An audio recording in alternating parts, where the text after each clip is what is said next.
As a lawn enthusiast and somebody who you might consider a professional, I've always been curious to know what truly is the best aerator that you can use out there. And whilst I had some ideas and I had some theories, I have never actually seen anyone do a comprehensive side-by-side analysis using a penetrometer, which is the exact tool you use to measure soil compaction. And so after waiting forever for somebody else to do it, I decided I'm going to do it myself. That's exactly what we did. I got Brenton from the Aussie Lawn and Andrew from Spray Mow Services, and we got together a full list of aerating options, all the way from these DIY $9 aerating sandals all the way through to a $70,000 tractor and Verti Drain setup. We measured the compaction of the soil before we started, and we measured after each individual use/run of each tool. When we measured the compaction, it was 250 at 5 centimeters and about 700 at 10 centimeters. We just arbitrarily decided 5 and 10 centimeters.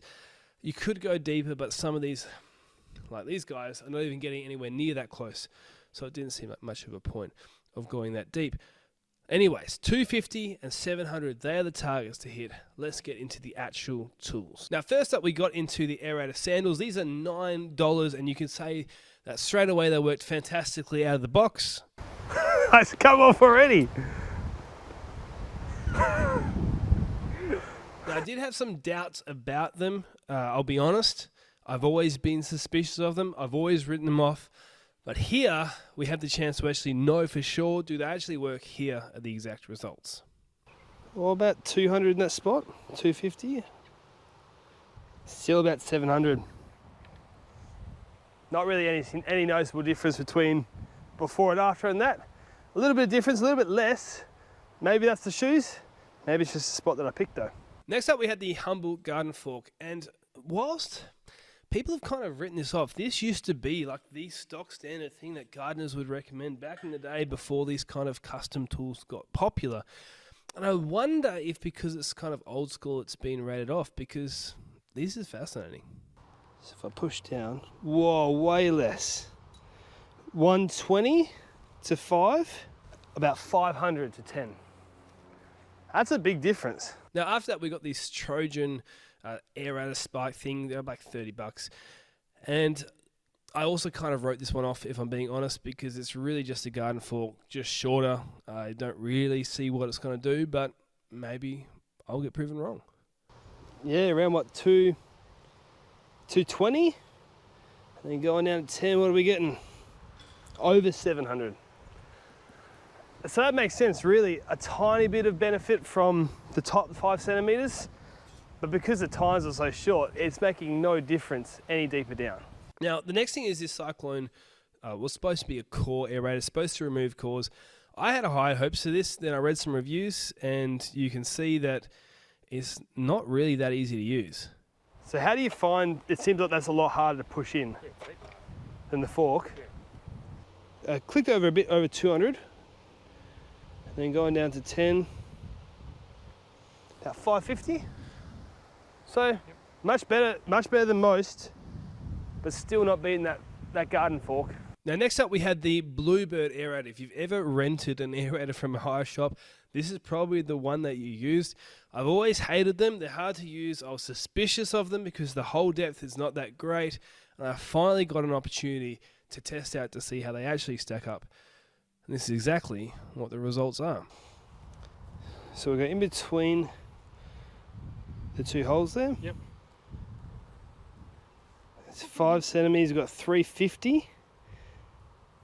And so 10 centimeters, a bit over 700. That was nothing. My guess is that the top centimeter or so was just harder in that patch to start with than the others, but yeah, down deep, no difference. They did worse than I expected, I'll be honest. Now, I should say that one of the things I started noticing after a couple of these is that at the top we were getting some hard spots. In hindsight, it actually might be some of the rhizomes or the roots of the actual lawn. This is a warm season grass, kikuyu and couch mixture. So there are some runners that go across. Maybe that's what's causing the high rating at the top. But at the bottom, I think that's probably where the true reflection is. You'll see that come up a little bit with some of these. But let's get into the next tool. This next tool is my Billy Goat plugger. These are great residential machines, much easier to use. You can see the machine is getting deeper than the Bluebird. It is the same sort of size, so yeah, like I said, residential lawns. But is the compaction any better? 250, 280, 600.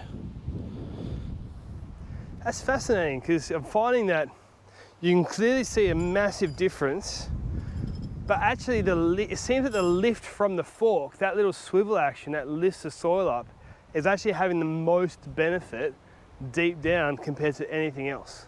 Now next up we have the Toro Stand on aerator. Now this mechanism works exactly the same as the Bluebird, but as you can see there's an operator standing right on top of where the tines are. The machine is a lot heavier, so it actually gets some really good depth. This is more used in large areas, things like that. But how does it really go compaction-wise? Right, so that's gone down to 200. About 510, 520. Still, that fork is holding up really well.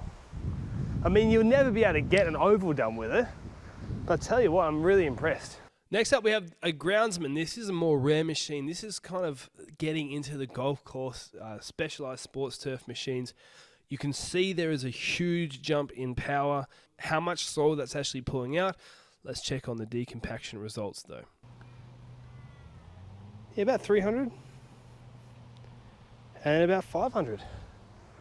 This is a fascinating experience. You're enjoying this? I am. I'm learning so much. I had preconceived ideas that are being broken. Now we're getting to the actual big boys. This is a Toro ProCore, most likely the most used aerator on golf greens, sports surfaces, things like that. Let's have a look at what it actually does compaction-wise though. 180, 190, 320. Look at that. There we go. Mic drop, but also it took $50,000 to convincingly beat the garden fork. That's crazy.